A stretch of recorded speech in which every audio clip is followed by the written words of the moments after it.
Seu meu amado, bem-vindo de volta à nossa escola bíblica. Nós estamos falando sobre as parábolas de Jesus e nós estamos no livro de Mateus. Muito bem, hoje nós vamos ver duas das parábolas que têm a ver uma com a outra. Na sequência, então. Portanto, pegue a sua Bíblia, pegue o seu caderno de estudos, ore ao Senhor, pede a Ele discernimento, entendimento, conhecimento, sabedoria, pede a Ele proteção para que nós possamos desvendar dos seus mistérios. Vamos lá, então? A parábola de hoje, a primeira das parábolas de hoje, é a parábola dos pássaros e dos lírios. Ela está em Mateus e tem uma passagem relativamente longa, né? Ela vai do versículo 25 até o versículo 34 do capítulo 6 de Mateus. Por isso vos digo, não andeis ansiosos pela vossa vida, quanto ao que haveis de comer ou beber, nem pelo vosso corpo, quanto ao que haveis de vestir. Não é a vida mais do que o alimento, e o corpo mais do que o vestuário? E lá no 34, portanto, não andeis ansiosos pelo dia de amanhã, pois o amanhã se preocupará consigo mesmo. Basta a cada dia o seu próprio mal. E aí, para que Jesus explicasse o que ele tinha em mente, ele levou em consideração a parábola dos pássaros em relação à alimentação e a parábola dos lírios em relação à vestimenta. Então, vamos ver cada uma delas para que nós possamos entender o que ele quis dizer para nós. Mas lembre-se, não tem de vós muito mais valor do que elas? É isso que nós temos que pensar. Nós somos muito mais valorosos para Deus do que os pássaros ou do que os lírios. Vejamos por quê. Muito bem, o que Jesus está querendo nos dizer aqui? Que as pessoas, quando elas estão absortas, quando elas estão preocupadas com o seu dia a dia, elas poderiam então atravessar um período do que a gente pode chamar de ansiedade. A ansiedade é o mal do século. Já era na época de Jesus, é agora. Nós estamos ansiosos por muitas coisas, principalmente por tudo isso que nós estamos passando agora. Será que eu vou ter dinheiro? Será que eu vou ter comida? Será que eu vou ter roupa? Será que eu vou ter. Ou será? Essa ansiedade, ela é claro que eu preciso me preocupar com as coisas para fazer com que estas coisas sejam obtidas. O meu trabalho é para isso e eu trabalho para isso. E Jesus não é contra esse tipo de procedimento do trabalho para obter as coisas. O que ele está dizendo aqui é que eu não posso me esquecer das coisas espirituais e focar apenas nas coisas materiais. Nas parábolas anteriores, nós falamos alguma coisa sobre isso quando nós mencionamos o reino de Deus e Mamon. Não é diferente aqui o raciocínio, porque ele está fazendo uma sequência de parábolas.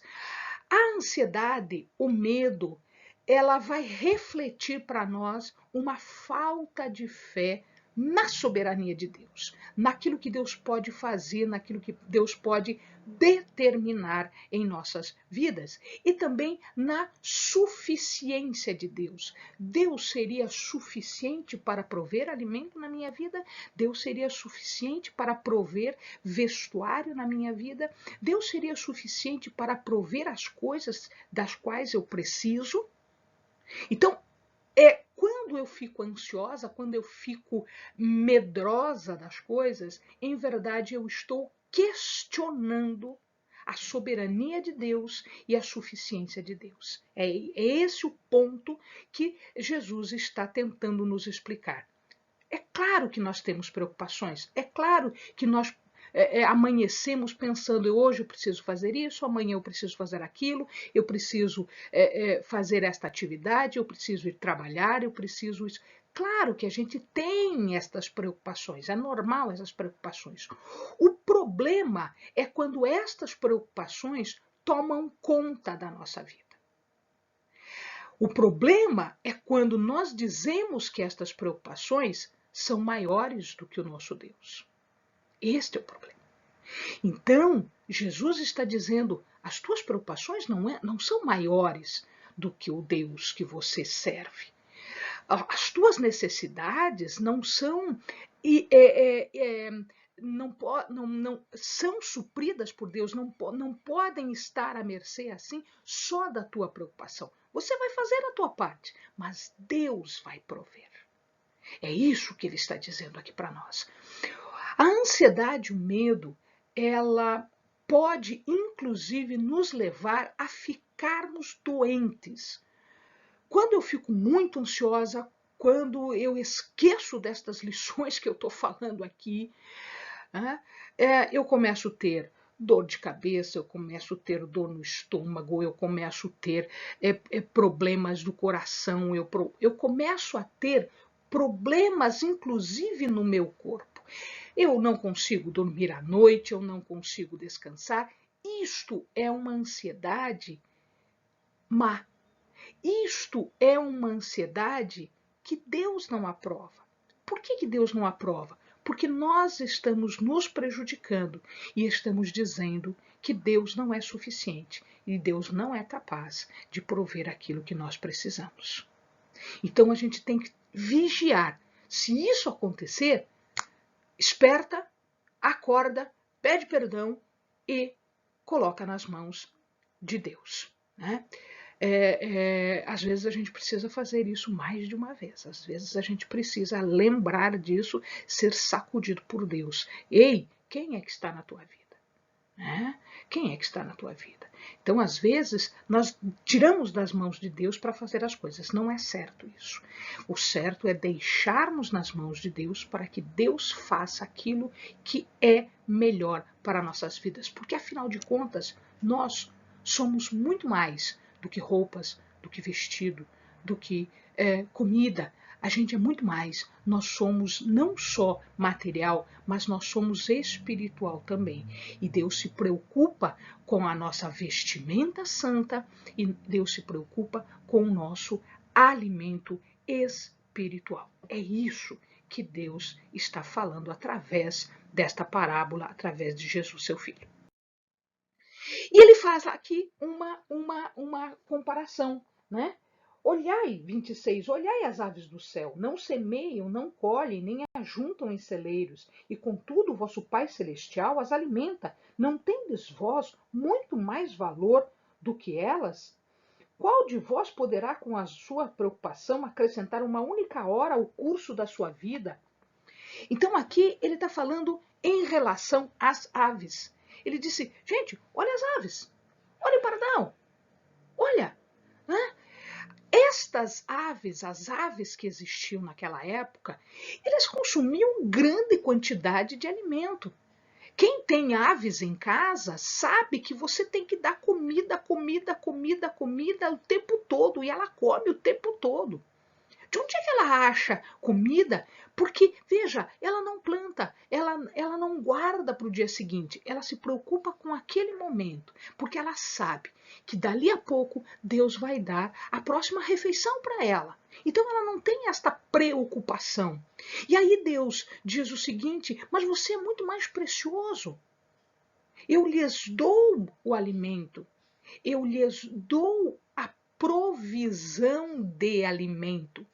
E aqui, amado, lembre também que o alimento físico, ele também quer significar um alimento espiritual. Às vezes nós estamos preocupados com o alimento físico e a gente se esquece de alimentação espiritual. A gente também precisa comer no espírito. A gente precisa se alimentar no espírito. Deus provê como ele provê para as aves. Essa daqui é uma ave, que é ave símbolo de Israel. Ela tem um topetinho, ela é muito bonitinha. E aqui ela está alimentando o seu filhinho, como Deus alimentou o seu povo durante 40 anos no deserto. Todo dia chovia maná. E de vez em quando Deus ainda mandava um suprimento de carne. Todo dia eles bebiam água. Deus mandava água, carne, comida, todo dia, durante 40 anos. E ninguém puxou rastelo. Ninguém fez uma plantação. Ninguém colheu nada. Por quê? Porque Deus estava provendo o seu povo durante 40 anos no deserto, onde não cresce nada. Então, se você está passando no deserto, tenha certeza que Deus vai mandar maná. Deus vai mandar suprimento para você.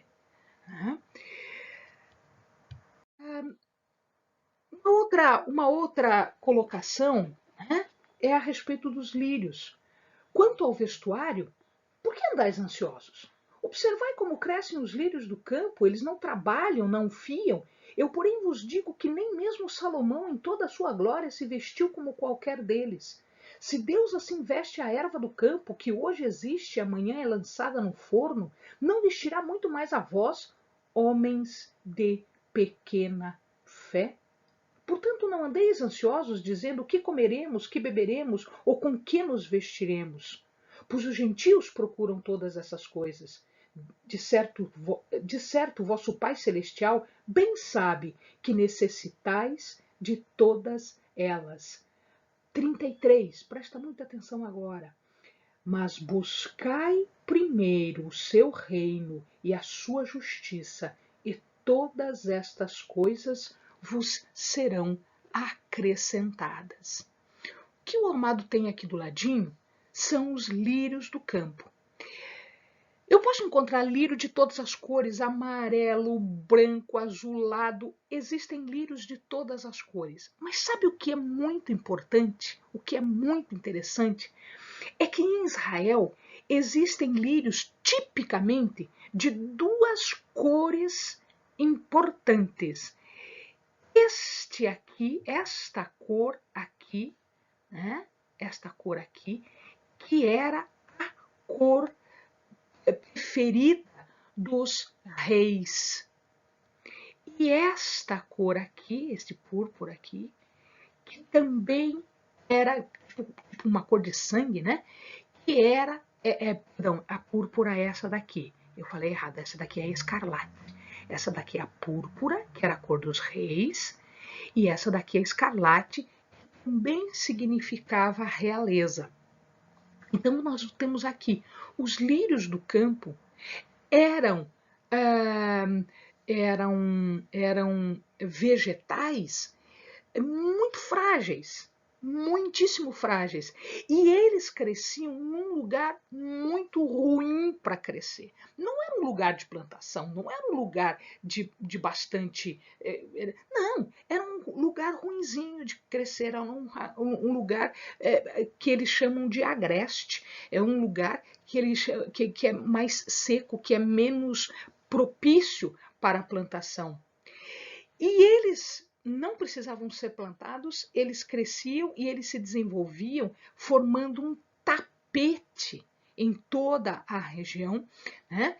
E que daquela cor ficava muito lindo, bastante esplendoroso, bastante majestoso. Para que os reis tivessem vestidos, tivessem roupa desta cor ou desta cor, eles pagavam fortunas e não era muito fácil obter tecido colorido desta forma. Era muito caro, era muito difícil. Mas um lírio, uma erva que nasce hoje, amanhã morreu, que nasce hoje, amanhã ela está no fogo, né? Uma erva tinha esta cor por si só. Então, Deus pode nos vestir com vestes esplendorosas. Deus pode nos dar uma vestimenta espiritual de santidade, de majestade, participando do reino com Ele. Em púrpura, em escarlate, Deus pode nos vestir de branco de santidade. Deus nos reveste de uma vestimenta não só física, mas também espiritual. É isso que Jesus está falando aqui para nós. Então, as preocupações são fontes de doença, são fontes de desonra para Deus, porque se eu creio em Deus, como eu estou duvidando de que Ele é capaz de fazer as coisas para mim? De fazer as coisas que eu preciso, alimentação, vestimenta, abrigo, né? Então isso é uma afronta à dignidade de Deus, à glória de Deus, à majestade de Deus. Deus sabe das nossas necessidades, Ele conhece as nossas necessidades. E aí vem a próxima parábola que nós vamos ver daqui a pouquinho. E Ele garante a provisão, Ele garante o cuidado que nós precisamos. Mas uma coisa importante, as nossas preocupações não são capazes de acrescentar nada na nossa vida. Ela não acrescenta dias, ela não acrescenta altura, ela não acrescenta nada na nossa vida. Muito pelo contrário, as nossas preocupações tiram, porque elas nos conduzem a doenças. Como isto acontece? Como Deus provê? Como isto pode acontecer? Nós temos mais uma parábola aqui. Parábola das serpentes e das pedras, que está em 7, do versículo 7 ao versículo 12. Pedi e dar-se-vos-á, buscai e encontrareis, batei e abri-se-vos-á, pois aquele que pede recebe, o que busca encontra, e ao que bate se abre. Qual dentre vós é o homem que, pedindo-lhe pão o filho, lhe dará uma pedra? Ou pedindo-lhe peixe, lhe dará uma cobra? Ora, se vós, sendo maus, sabeis dar boas coisas aos vossos filhos, quanto mais vosso Pai, que está nos céus, dará boas coisas aos que lhe pedirem. Portanto, tudo que vós quereis que os homens vos façam, fazei-o vós também a eles, pois esta é a lei e os profetas. Fechando aqui esse ciclo de parábolas. Então, amados, o que ele está usando agora para entender a oração, para entender o pedido, para entender a busca por Deus? Ele está usando dois símbolos, uma pedra e uma cobra. Porque se você olhar rapidinho, parece um pão, parece uma broazinha, parece um pãozinho. E aqui, se você olhar rapidinho, né, dependendo do jeito que você olha, parece um peixe. O peixe também tem esses desenhos aqui. E alguns peixes, eles são mais compridos em forma, inclusive, de serpente. Né? Então, aquele que pede, Deus diz, ele vai receber. Aquele que busca, Deus diz, ele vai encontrar. Aquele que bate, Deus diz, a porta vai se abrir. Amém? Vamos ver como é que isso se dá? Existem três termos aqui importantes.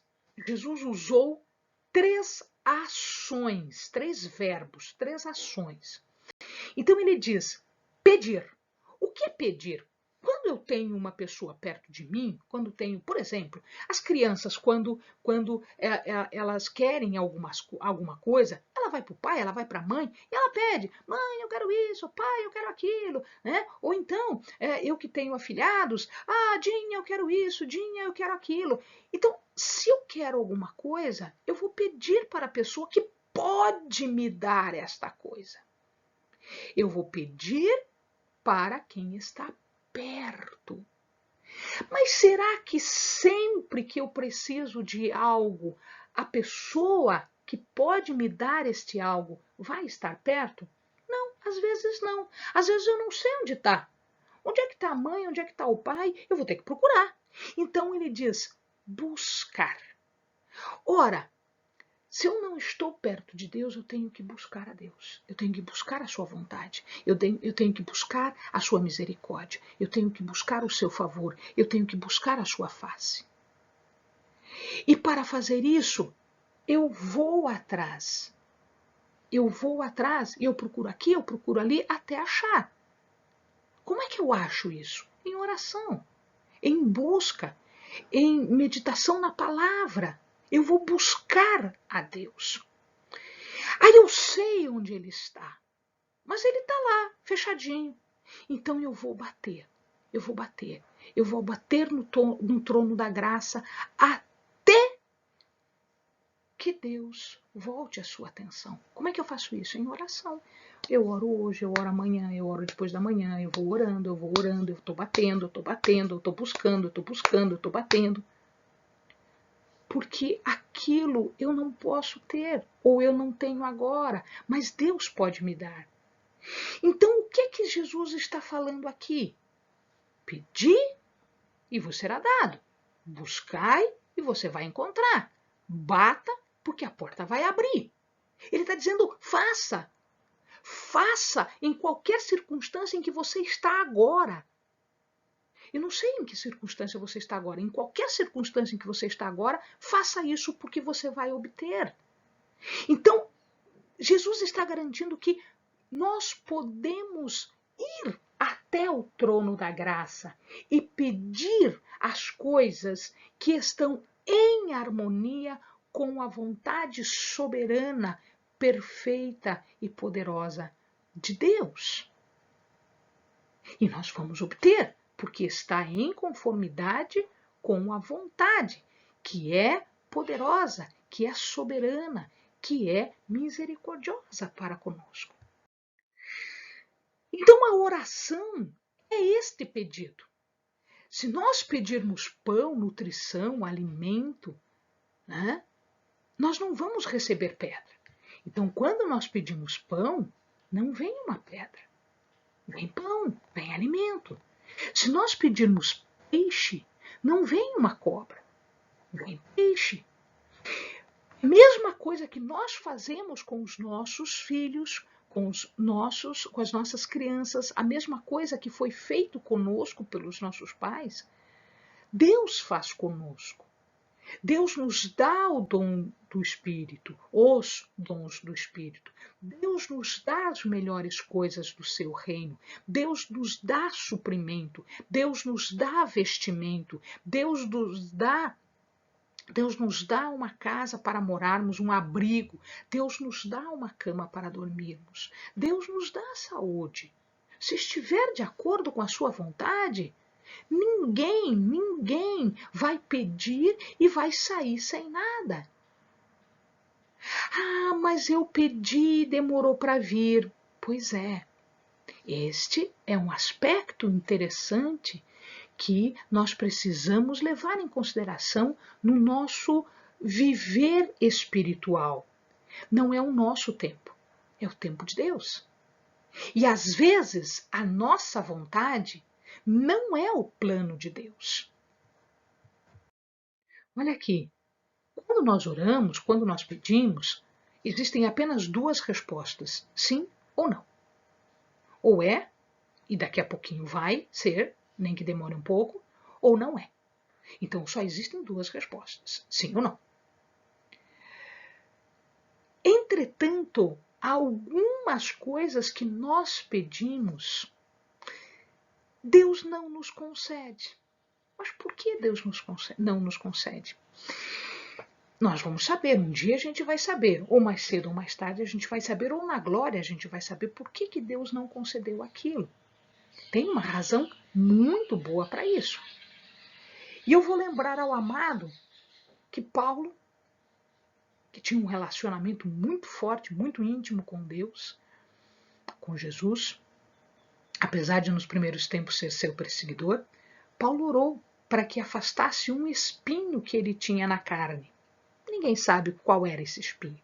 Se era uma doença, se era uma preocupação, se era algo... Preocupação não, né? Mas uma doença, se era algo que atrapalhava a sua vida, né?